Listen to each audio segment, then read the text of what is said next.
definitely Never. meet that 7 o'clock Tuesday Ever. deadline. We were both asleep, if you guys want full transparency. We woke up and we were like, yo, we were supposed to do the show. Completely forgot. So Yeah, we were yeah. gone. But We were out. with that being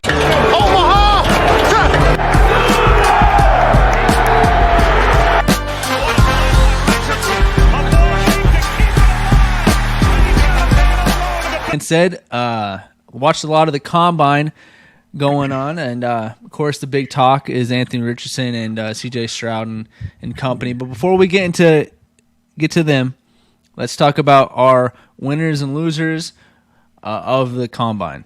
Now, Taylor, I don't know if you want to go first. I don't know if you've comprised the list or if you want me to go first. Doesn't matter. I mean, I'm sure our winners are the same. Our losers are the same. I would. I mean, I can go ahead and start with my number one winner, if you'd like. Yeah. It sucks to say, but my number one winner would be Will Levis. I think his combine is definitely increasing his stock.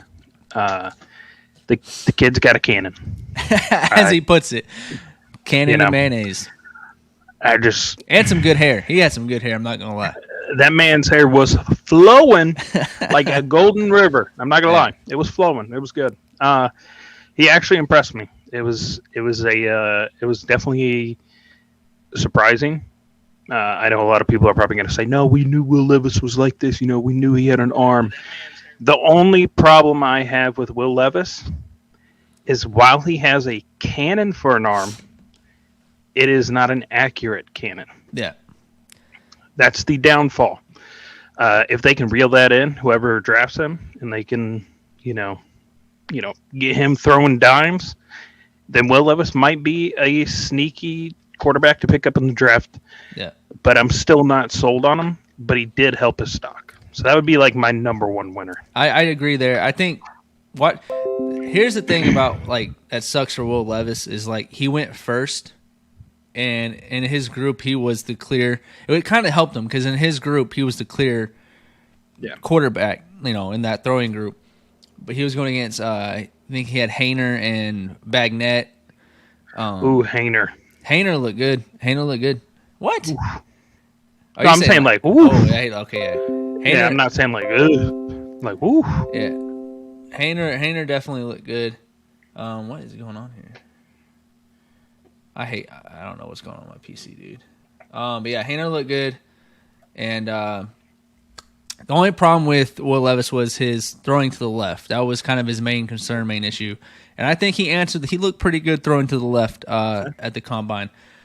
So he did answer some questions there. Decision making, maybe you can't could really say tell. you can't. Maybe you can say that. Maybe Kentucky didn't offer him enough, enough help there. Who knows? I mean, possibly Kentucky could be at fault for some of his downside. I mean, if your coaching staff and everything is always going to be, a big player in the way that you play a game. That's just, I mean, you look at Trevor Lawrence.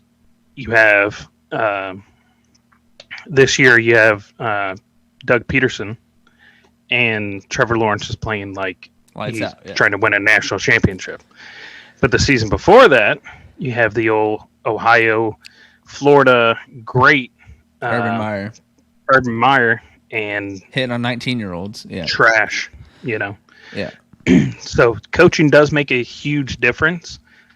But if you are that guy, you should be able to make those plays and show that you're that guy, regardless of who's your coach is. Yeah. But some players are dependent on the coach and are locked into what the coach gives them. So maybe that's Will Levis. I definitely moved Levis. I know I originally didn't have Levis in my top 5. He's moved up to number 5 in my top 5, for sure. Another winner to me, as much as I hate to say it, was Stetson Bennett. My man, he Bennett, looks solid. He's on the shorter side. He's still 5'11", and then it kind of. Now I was watching it with my father, and he could have ran faster than the 4.6 that he ran, the 4.65 that he ran. He kind of let up at the end, and it's to me, it's I know he knew he ran good. He knew he was oh, that's a solid run. But I don't want to see you pull up at the end. I know maybe risk of injury or whatever. To me, you're trying to win a job. You're not like a first-round lock, I would have liked to see him. Maybe he could have got a 4.5. Does it increase his draft stock? Probably not. What really made me go, wow, Stetson, his questions was his arm strength. Will Levis threw 59 miles per hour. Stetson Bennett threw 59 miles per hour. His deep balls look good. He was accurate, and he was feeling himself. He's got that kind of I won 2 national championship, cockiness to him. So I think he definitely solidified himself. Before I was like maybe, 5th, 6th round. I think he's going to be a solid, 3rd, 4th round draft pick, and I definitely think he made himself some money. Another person for me is Kalijah Cansey, defensive tackle from Pittsburgh. He's getting a lot of comparisons to your favorite defensive tackle, Aaron Donald, who also comes from Pittsburgh. He's 6 foot, 300 pounds, ran a 4.6, an absolute beast. And I think, that's a lot of weight moving that fast. 4.6, like there's some receivers that did not run 4.6 in this combine. Yeah, and this 300-pound offensive lineman, it can hawk them down. And so, to me, whoever team gets Kalijah Cansey is getting an absolute dog in that D tackle. And maybe the Rams, maybe they're not going to get him in the second round. The Rams just have to trade somehow and get back into the first to get him. But that would be a definite steal. Aaron Donald and Kalijah Cansey next to each other. I mean, that's a dream come true. That would be disgusting. If AD sticks around for another year. Yeah, if he sticks around. If not, running that fast, 6'1" at 281 pounds. Yeah. Come on. That's it. That's insane. 281 pounds moving that fast. Yeah. That's insane. And then the defensive lineman in this draft is stacked. And I'm not going to say this just because I'm a Gator fan, but Gervon Dexter, he came in at 6'6", 310 pounds, and ran an official 4.8. That's another big boy, 300-plus pound big boy running 4.8. So he definitely earned some money there too. Again, potential day 2 for Gervon is probably day 2, day 3, or not day 3. Second or third round is probably where he'll go. I don't think he gets to day 3. He'll be second or third round, and whoever gets him will be a steal. And then we kind of did our wide receivers, talked wide receivers a little bit last episode, and we had Zay Flowers. We talked about maybe Jackson Smith-Njigba. He was kind of like our 3 or 4. To me, that combine, he's another winner, and I think he goes in my first wide receiver slot because he did great in the shuttle drills and stuff like that. That would show a slot. He is a slot receiver, pure slot receiver, just like Justin Jefferson and stuff like that. But I think he showed out and balled out for those. So to me, he earned himself some cash. You were talking about Zay Flowers, right? Yeah. He balled out too. Oh, no, I'm talking about Jackson Smith-Njigba, the wide receiver from Ohio State. Gotcha. Zay Flowers did earn himself money too. Another person, I don't know if you want to touch on it. I'll let if there's any maybe receivers or anything like that maybe you think slipped up, maybe hurt himself a little bit in the draft. I have one in mind for losers because that's all I got. All my winners right there. So I don't know if you have any more winners, and then it's up to you. I don't know what you got. I would say, who? Oh my gosh, who was the dude who dropped the pass? Oh man, I can't remember his name. I don't think he was a big name. I cannot remember who it was. It may have been Hyatt. Hyatt dropped a lot of passes, and that's my losers. He's one of my losers. There was like I remember watching the draft. I think it was Will Levis throwing, and it was a dime, and the dude just dropped it. Yeah, that was it was perfect, right in the breadbasket. That was Hyatt. That's not the time you want to drop passes. Yeah. Combine is when you want to be on point. You don't want to drop a single pass, and you can't do that. Yeah, and what sucks about Hyatt is he ran a 4.4, and everyone he's a speed guy. He's quote unquote the best speed guy in the draft, straight burner. Yeah. And we've been first of all, let's just talk about it. We as an NFL community have been desensitized to 4.4s. He ran a 4.4, and we were like, "Oh man, that's slow." Yes. Like, what? That's the progression that the game is taking. Yeah. Is that a 4.4 is now like meh. I think about it, like scouts are like, oh, he ran slower than we thought. If he would have ran a 4.39, then I'm like, oh, that's exactly what we had him. But because he ran a 4.4, people are like, oh, he's slow. What? I'm like, no. He's still a burner. What concerned me was the drops. He dropped a lot of deep balls, like you said, from Will Levis. He dropped in the gauntlet. He dropped a couple.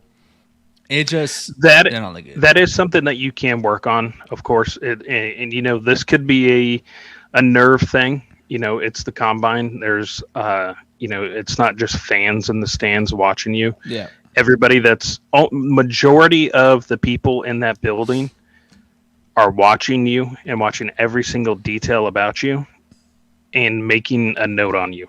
And it's not like, if I drop this pass, I'll get booed, but you know, I can go out and 2 plays later, I can make a catch and I'm good to go. It is, I dropped a pass. Every single person in this entire arena just wrote that down on their piece of paper and I just dropped. Yeah. So, you know, that could lead to more drops. That could lead to more mistakes. That could lead to, you know, being shaken up and everything. So I understand that. So it's going to hurt him 100%. You know, he could have been sitting a little bit higher, but right now with those drop passes and the way he performed, it's just not looking good for him. Yeah. I mean, he'll still get drafted for sure, but yeah, to me, it kind of, he was borderline first round pick, and I think that kind of just put him in the second round. Like, I mean, it's still a solid pick in the second round, but if you're trying to make that extra money, he didn't do himself any justice. Ryan in the comment section says someone ran a 4.7. That would be Jalen Brooks from, I think it said Alabama. And then your boy Jaden Hazelwood ran a 4.67. So, I mean, my boy. Yeah, you know, former Oklahoma. No. Yeah, no. No, he did not play for us this past season. Yeah, Jalen Brooks. He played for Arkansas, but he ran a 4.66. Yeah. And the official for Jalen Brooks is a 4.6. He's slow. Yeah. Marvin Mims, I think he ran a 4.38 or a 4. I got the times up right here. Marvin, he was one of the top. He ran a 4.38. Yeah, 4.38. He looked good. He looked good in drills. He definitely looked good. I think we're going to talk about him, but we need to put him in the winners right now. Yeah. And that's the segment we're at right now. No winners and losers. Yeah. So we're going to talk about him a little later, but we need to add him to the winners column right now. Anthony Richardson. Oh, for sure. 100%. I think you and I both have talked about this on air, off air, one-on-one. We both knew that Anthony Richardson was going to be one of the better quarterbacks at the combine. And this is not too shocking for us. No, not at all. I would say. His vert was shocking. His vert was definitely shocking. Yeah. I'm not going to lie. That part got me. He set a quarterback record for the vert. Yeah, 40 and a half inches. That part was shocking. But as far as everything else, that's what we know, or that's what we knew he was going to be able to do. Yeah. You know, everybody was like, oh, well, you know, let's pull up these tapes on Anthony. You know, we were talking to this last show. This one guy cherry picks a game against Kentucky. Yeah. It's one game. You know, I can cherry pick and show you a bad game from Tom Brady, Peyton Manning, Drew Brees, Josh Allen, Patrick Mahomes, Joe Burrow, you name it. You can cherry pick a bad game from a really good player. Yeah, you can spin whatever narrative you want at any time. You're like, well, Tom Brady is, you know, crap. Yeah, but you cannot deny you cannot deny what he did at the combine. No. There's not a shadow of a doubt that he is the best quarterback based off of the combine and the players that participated in the combine. He's the best player. Now, Bryce Young did not participate, so we can't say, you know, he outshot Bryce Young because he didn't participate. I don't think CJ participated. If I'm correct, he threw the ball. That's all he did. But CJ did have the best day throwing, and I'm not going to deny that. But the thing, when we get into the AR, well, when you have like the best targets in the entire country to throw to for an entire season, you better better be able to throw well. The thing coming into the combine was everyone knew Anthony Richardson was going to be the athletic freak. Everyone knew CJ Stroud is what he is. He's very accurate. He's pinpoint. He throws with anticipation. There's a reason why he gets compared to Jared Goff. He's got a very nice throwing motion. He's just accurate. And Jared Goff, he is accurate, even though I think he was more accurate than Josh Allen this past season. Yeah. But really, this is the issue. This is why I put Anthony over CJ. And I know people are gonna be like, well, CJ threw it way better than Anthony. Everyone's questions for Anthony was, how is he going to throw? He threw pretty good at the combine. Borderline, his deep ball was the best. His deep ball was better than CJ's. His deep ball was better than Will Levis. I think CJ had a better all-around day throwing, but overall the deep ball was Anthony Richardson. Now, the short to intermediate, obviously CJ killed that, and Anthony struggled throwing to the left a couple times when they were first getting warmed up. His first three throws are kind of, his first one was a little high. The other one, his second one was kind of behind the receiver, and then his third one was actually pretty on point. The rest of the day, he hit. So people's questions of, can he throw accurately? I think he showed that. He's still learning. The big thing is Anthony has only got 13 games under his belt.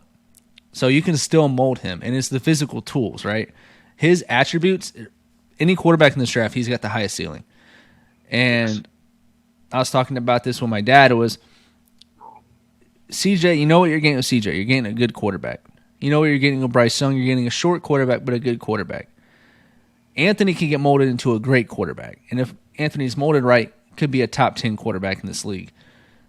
And then if all else fails, because if you draft CJ Stroud and he sucks, guess what? You missed out.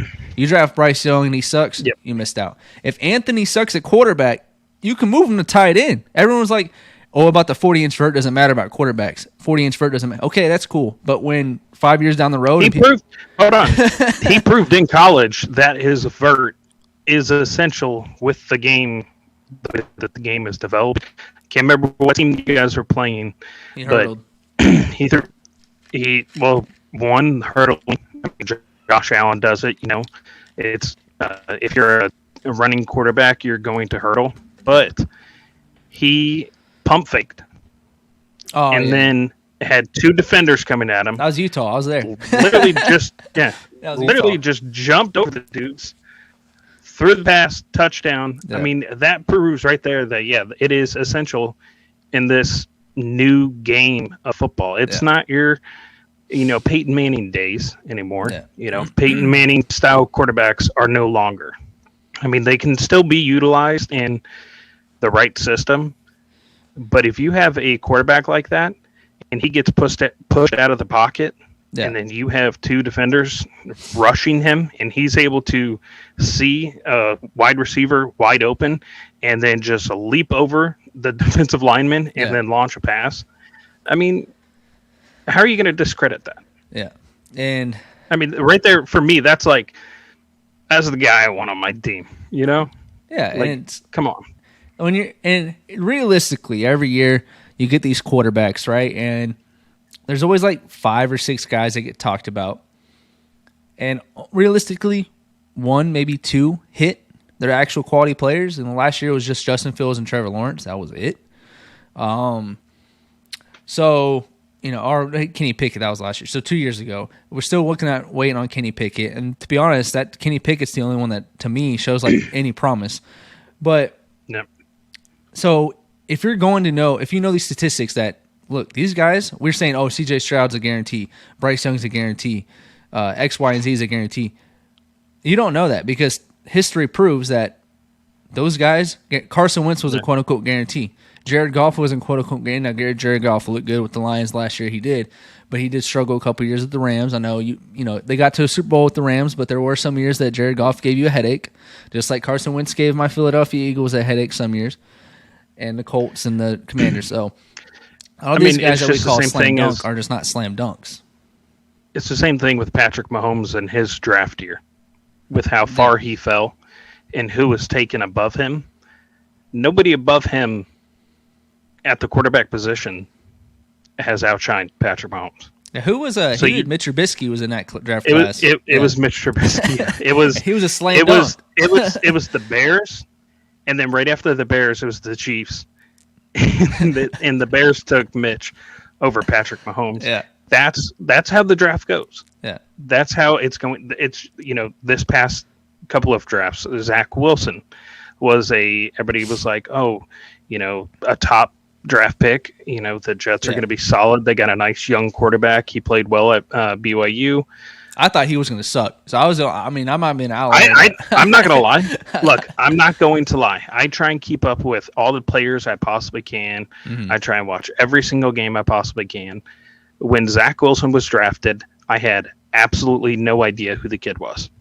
Yeah. I watched his tape, was not convinced at all. He was one that he should have been selected. He was one that literally had a good pro day, and all of a sudden he was just like, "Oh, he's a first round." But like, what?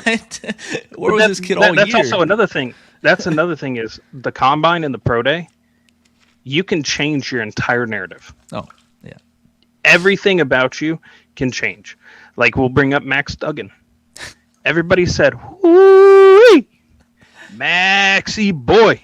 He's that a man sleeper. Took TCU straight to the national championship, right? Yeah. He was bad.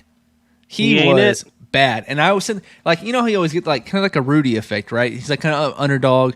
You're like, oh man, he went to TCU, led his team, and he's a really good guy. So you're like, I'm rooting for you. I want to see a nice. He ran great. He ran a 4.5. That's phenomenal. That's the reason why. Yeah. They got to the national championship. It was because of his legs. Because we compared him in an earlier episode, like, when we were dogging on TCU and saying, TCU's not it. They don't got it. They're not the ones, blah, blah, blah. They're like on that tightrope. We said he is comparable to Taysom Hill. Yeah. This is Taysom Hill. Yeah. Cannot throw like a franchise quarterback should be able to. But he can run, and he's tough, and he's gritty. But is he a starting quarterback for a franchise? No. No. Will he ever be? No. Because, one, he's slow-ish, in my opinion, compared to all the other quarterbacks. I hear 4.5 isn't too bad. I mean, 4.5 is not bad, but compared to AR and Bryce Young and CJ Stroud, he's slower than them. His throwing capability... He's got a noodle, bro. I'm talking about like SpongeBob, he looks muscular. He's got like the pump. Yeah. But then when he actually time to throw, he's like, yeah. It's like a North Korean missile. It was terrible. I mean, I had a comparison for him. He's going to be a journeyman. He's going to get picked up by a team. He's going undrafted. I can guarantee that. He'll get picked up by a team at some point. He'll be the backup quarterback. He'll play a few games. Win a Super Bowl. He'll get shifted around. He'll probably win a Super Bowl. I mean, players. I mean, you win a Super Bowl, you get paid, regardless of what position. Every player gets paid the same. So if you're sitting on the bench and you win a Super Bowl, that's still $160,000 added onto your salary. So I mean, it's not a bad job to have to be a journeyman. I mean, if I could be in the NFL and I could be like a offensive line journeyman or something like that, sign me up. Yeah. Give me that vet minimum or max or whatever. I don't care. Pay me $500,000. I'll practice every day. Yeah. But he's not it. Yeah. Definitely not it. I agree. And then another one that hurt, like a lot of Eagles fans are talking about DTR, the quarterback from UCLA. He ran like a 4.48 or something like that, 4.49. He, everyone knows he can run. He's very athletic, just like Anthony Richardson. More on the leaner side than Anthony. Obviously, Anthony's a freak, man. Anthony is an absolute freak. 6'4", 240, runs a 4.43. Like that is a unicorn. And I'll get back to Anthony here in a second. But with DTR too, and he's one of the kids, like I said, Max Duggan, I want to root for. And so when I watched him, I was like, he could be an Eagles backup. Let me watch him closely. I liked him at UCLA, and then he was another one that just could not throw all day. And maybe that's jitters. Maybe that's a little bit of jitters and stuff like that. And the wide receivers weren't helping their quarterbacks at the combine. There were cones out, and the receivers kept undercutting those cones, not running the right routes. And that annoyed me. I'm like, dude, you literally can see the cone. Go to the cone before you make your cut. You're making these quarterbacks look bad. Maybe that could be it. And again, we're pro days. Pro days gonna be very big for DTR and Max Duggan. Completely big.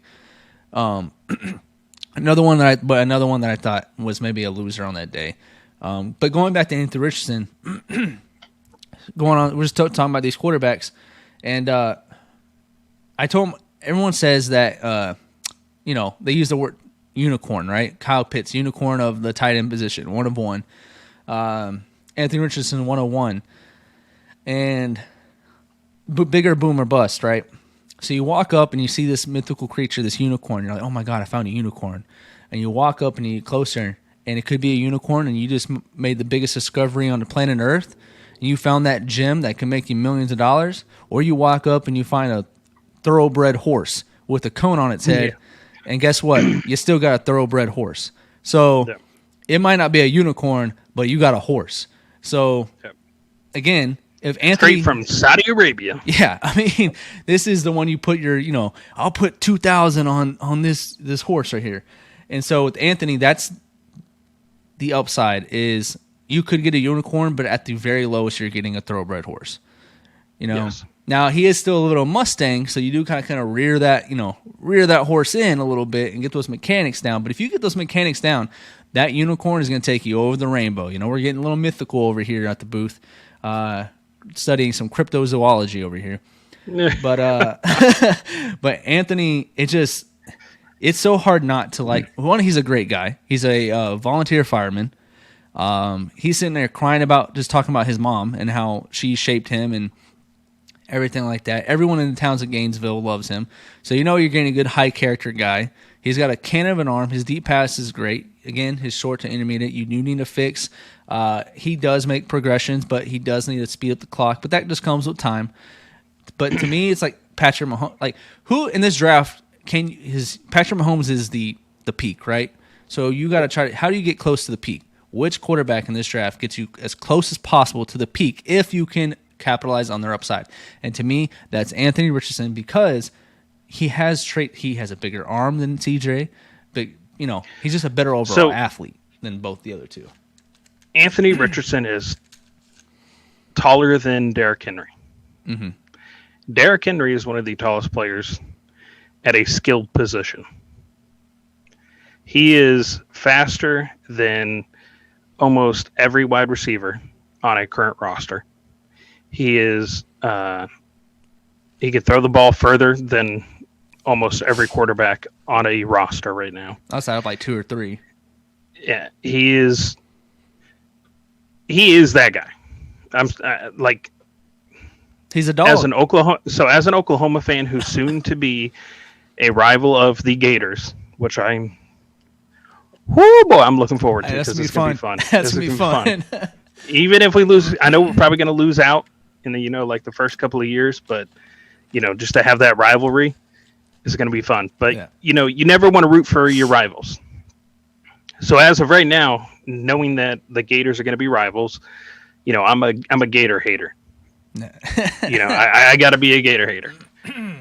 But Anthony Richardson is that guy. Yeah. And that is unbiased from an Oklahoma Sooners fan. If you want a franchise quarterback that can boost a talented team or an untalented team that has a couple of missing pieces, that's where you start. Yeah. So the teams that I have in mind, I know we'll do a mock draft later after the combine and everything, what we've seen.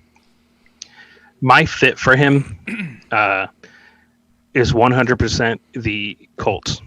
Yeah, I like them or the Panthers. 1,000. Yeah. See, the Panthers, the only issue I have with the Panthers right now is they are in a complete rebuild mode.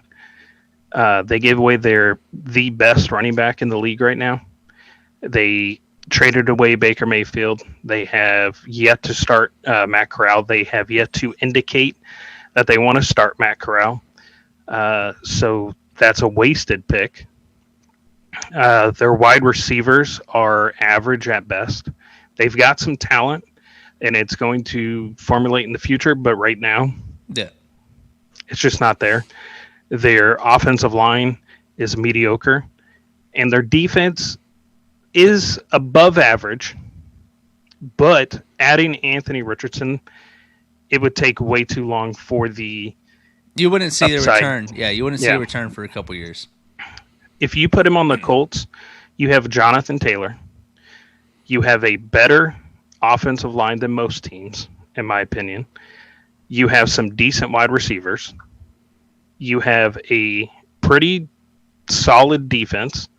It's not the best defense in the league, but it's a pretty solid defense. They got the injury bug last year, so it kind of hurt them. But you throw Anthony Richardson into that. The mix between Anthony Richardson and Jonathan Taylor alone automatically sets the Colts up to be a contender. Yeah.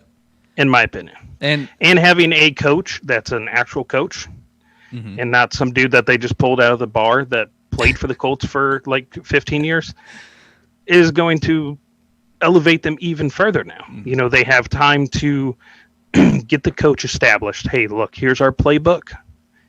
Now you know what plays we got. He's going to be able to get to know his players. Yeah, he's going to be able to... Steichen ran the same plays with a similar player in Jalen Hurts, so it's not like... No. It's the best fit, in my opinion. So with that, I think that... I don't know what the Colts would have to give up to get the first pick if they want to 100% get the Anthony Richardson, because I know they're sitting at 4. They could get him at 4. I believe. They could get him at 4, but with what Anthony Richardson has shown, another team that he would be a perfect fit for would be the Houston Texans. Yeah. Fantastic offensive line.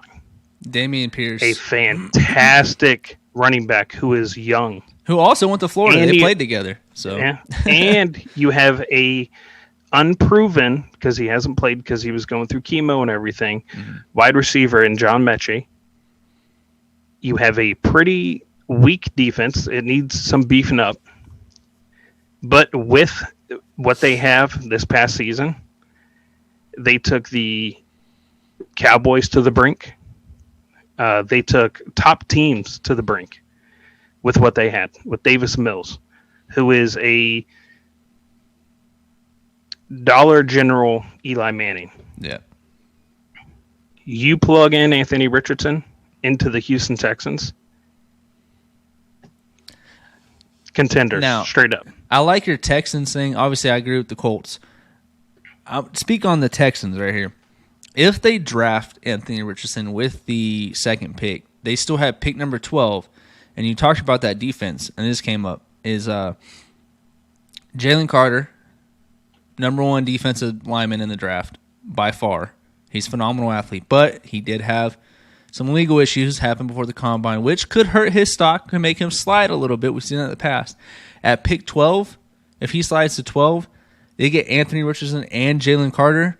They won the draft. That's it. Texans won the draft. 100%. Because in the second round, they still have a second-round pick. That's the top 10 pick in the second round. They can go and get Josh Downs or a Jalen Hyatt to help with the receiving core. And then after that, you just butter up that defense. Texans will be sitting pretty. So I do like that. And out of nowhere, Texans are now contenders. Yeah.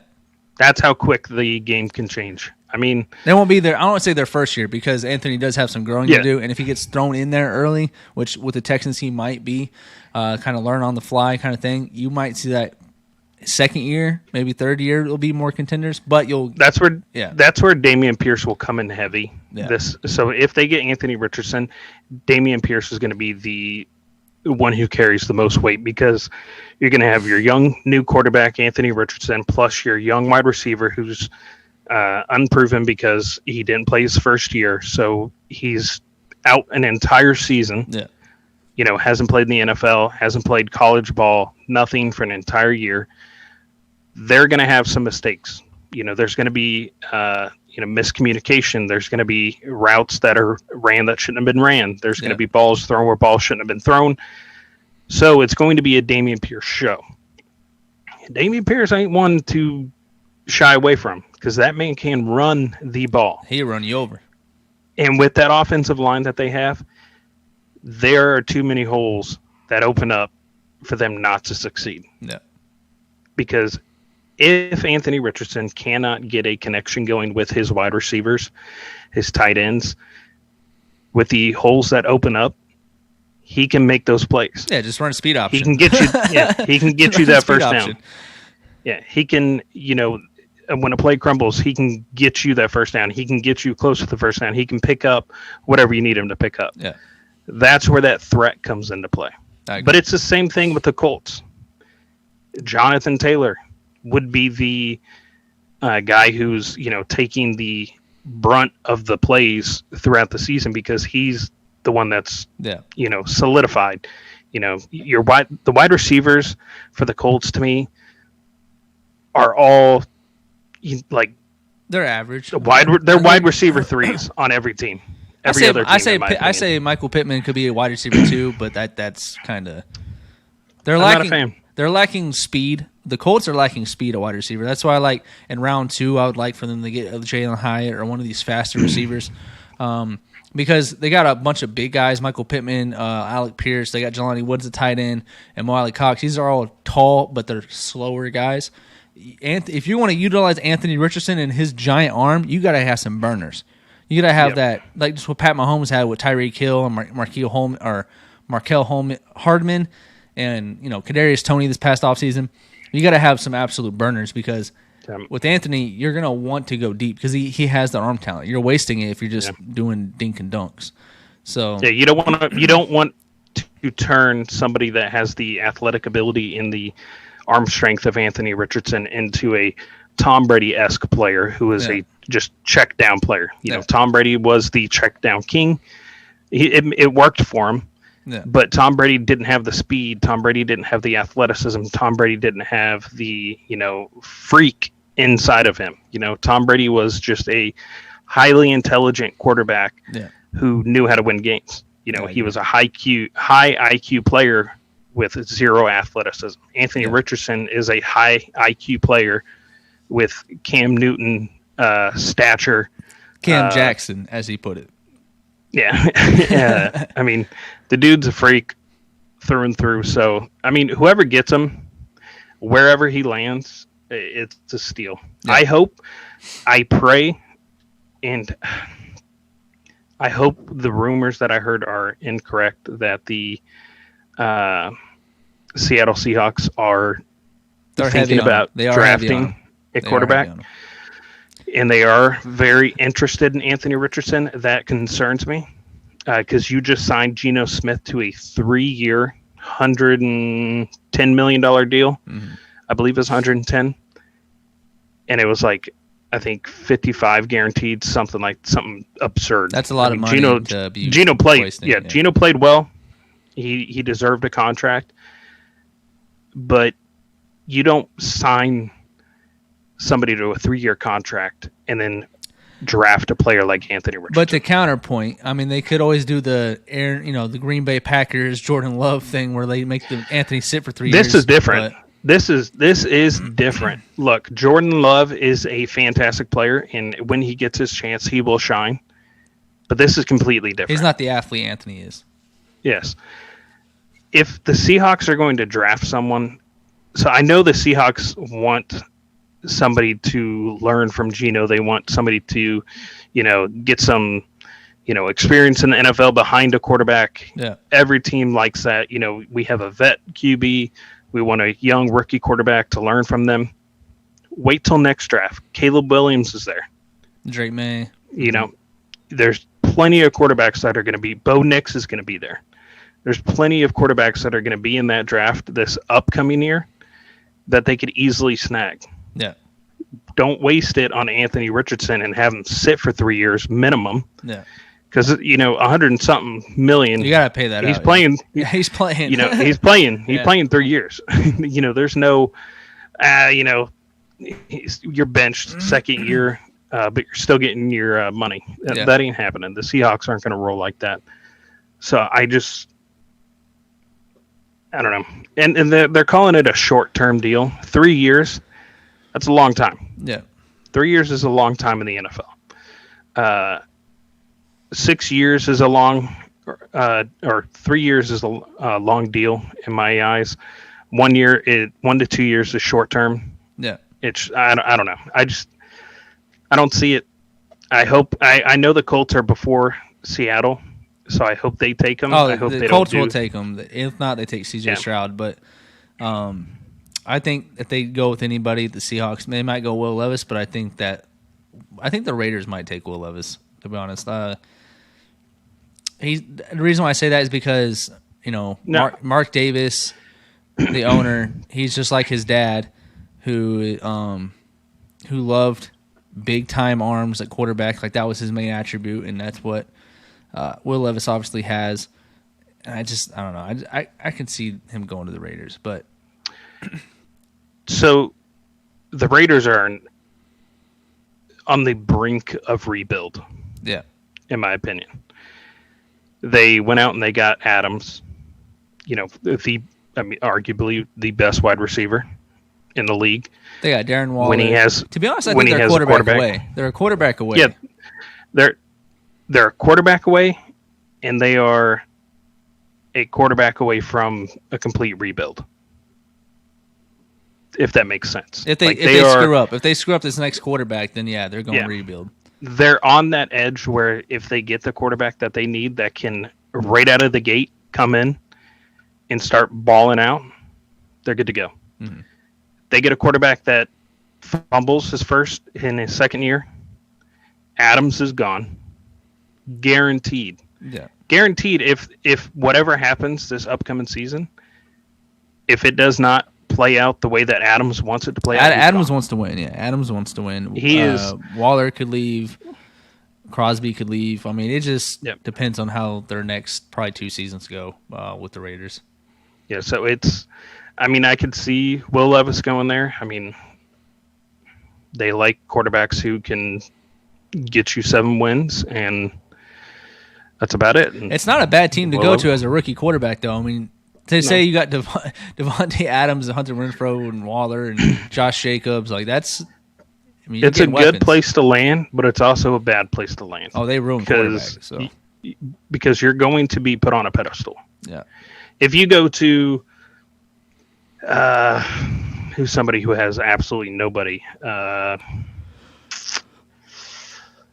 let's go with there wasn't really like a terrible team that had nobody. So let's say you go to a team that has like no wide receivers. Panthers.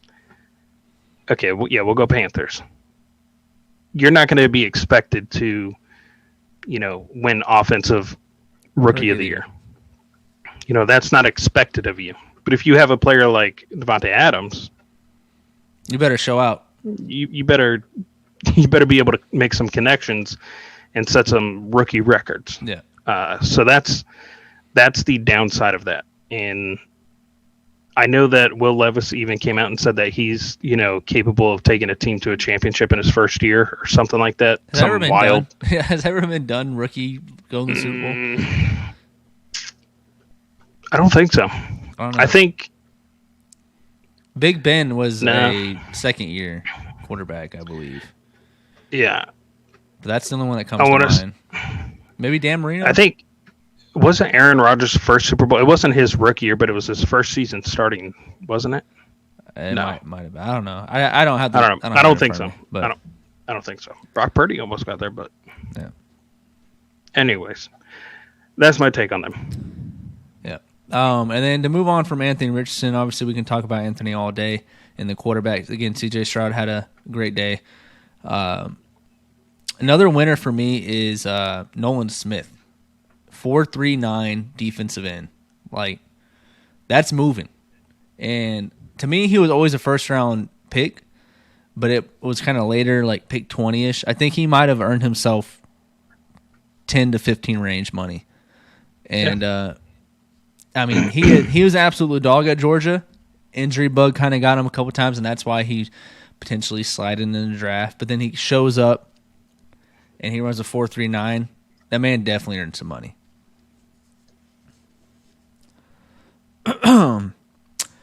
There's a player I want to bring up real quick.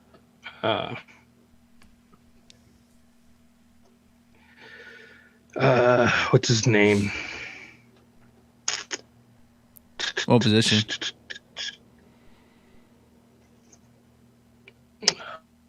He just tore his ACL in the combine. Oh, the offensive lineman from USC. Put up like 36 on the bench after tearing his ACL. Yes. Yeah. That right there. So an injury like that, coming into the combine, you injure yourself, you tear your ACL. Every single person watching when that happened and when that story broke, everybody was like, man, you were on the biggest stage to snag a contract. Andrew Voorhees.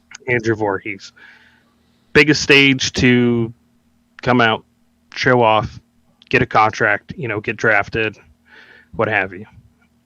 Most of the time when something like that happens, you're immediately like,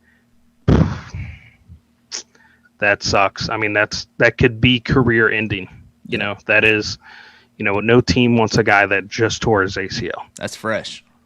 But if I am a GM and a guy tore his ACL yesterday, and then he waddles in to the bench press on crutches with his leg all up in a throws up 36 sleeve.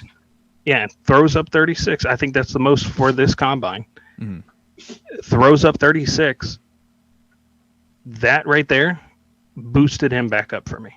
It's just that's a guy that's like, hard. That's, hey, I don't care what I've got going on. I'm here. What do you need from me? You got it from me. If I'm able to do something, I'm doing something. That right there boosted his stock back up. Hopefully he still gets drafted high. Yeah. I know the ACL's like an iffy touching point, but it's 2023. ACL tears really don't end careers like they used to. No, they don't.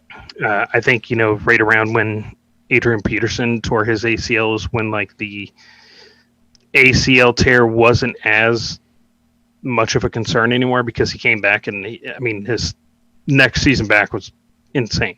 Mm-hmm. So, unless you're Odell Beckham and that thing's like a piece of twine. Yeah. But I agree. I just wanted to shout him out. Throwing up 36 after tearing your ACL. Yeah, no, for sure.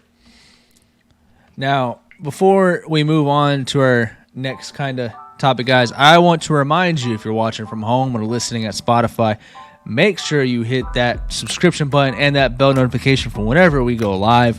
And make sure you follow us on Spotify as well. We try to go live every Tuesday, and if we're slumped and we're asleep, we'll go live on Wednesday like we are today. So we do apologize. But thank you guys for hanging out with us. We're going to get ready to talk about some other action like Lamar Jackson, Derek Carr, and stuff. So thank you guys for staying with us, and we'll do the mock draft at the end, post-combine mock draft, to give our updated mock draft.